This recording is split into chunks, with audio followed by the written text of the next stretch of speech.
We're at Kings Canyon and Sequoia National Park. We came in through the north entrance, Kings Canyon. We woke up and we left at 4 a.m. to be here. It's Friday, so it's a bit of a long weekend. And first show we're hitting up is Big Baldy Ridge. But here we're stopping at the Kings Canyon Overlook, stretch our legs, finish some drinks, get some energy levels up. Supposed to be here with a buddy of mine, but unfortunately work canceled. But you guys should recognize Kayla and Young back there somewhere on this trip. So we'll talk about the national park, we'll talk about some trails. Let's hit it.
Made it to the top of Big Baldy.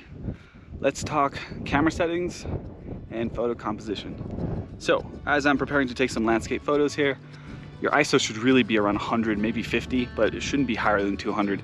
It is pretty bright, minimal clouds in the sky. There's no reason for your ISO to be any higher than that. Aperture, we're shooting landscapes, a bright day, f11 is pretty much a sweet spot, unless you're on a crop sensor. We won't get into that here, but something you should look up. As far as shutter speed, I mean, that's really what's gonna help me determine the exposure of the photos. So I know my ISO is gonna be around 100. Aperture, I'm gonna shoot to about 11, which means the ISO, I'm gonna play around at maybe 200, 1/200th of a second. We'll see what that looks like. And we should get some pretty sharp photos. We're also gonna try focusing mid-ground and then the background, because there's nothing really here in our foreground. We're on a cliff, so we don't have much here. We just have kind of the valley, which I would consider the midground, and then the mountains in the back, which are the background. So camera settings, that's kind of what I'm thinking. I'll start to tweak around and play around with it when I bust out my camera. Composition wise, this is where it gets tricky. Whenever I'm out here, I feel like the photos don't do it justice. It's not wide enough, it's not whatever. On days like today where the sun is bright, telephoto lens may come in handy, but there isn't like light puddles or anything that I really want to focus on. And instead what I want to do is try and capture this valley here with the trees and then the mountains at the top. So I'm going to choose a wide angle. I'm going to place this somewhere on the rule of thirds, so maybe on the left hand side or the right hand side. I'll show you guys what I'm talking about here. And this kind of dip valley here. I'm going to try focusing a little bit on that. A lot of green tree over here. I'm gonna avoid this side for a bit, primarily because we're gonna do Little Baldy later and I'll get views this way. And there's also a lot of dead branch and trees, right? So these kind of dead trees and branches, this is exactly what you want to avoid when you're putting together a composition for a photo. That's super distracting.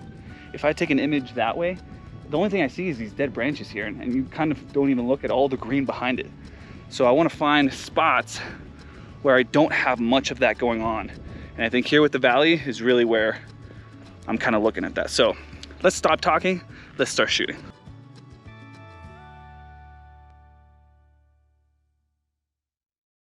All right, we shot our landscapes. We're gonna do some portraits here. They're laughing at me, so let's do this. All right, so when you're shooting portraits, I normally don't shoot midday, but if you are, it's very easy to bring a diffuser, and I'm gonna show you guys the difference here. So, Kayla is gonna model for us. You can see her skin is overexposed. It's very, very bright. We bring a little diffuser, it rolls up into kind of a circle, it doesn't weigh a lot. We'll put that on, and you can see now the light is diffused. It looks very, very smooth. We don't have that sharpness on the skin. That's what we're trying to get rid of. Awesome job, thank you very much. Let's shoot some portraits.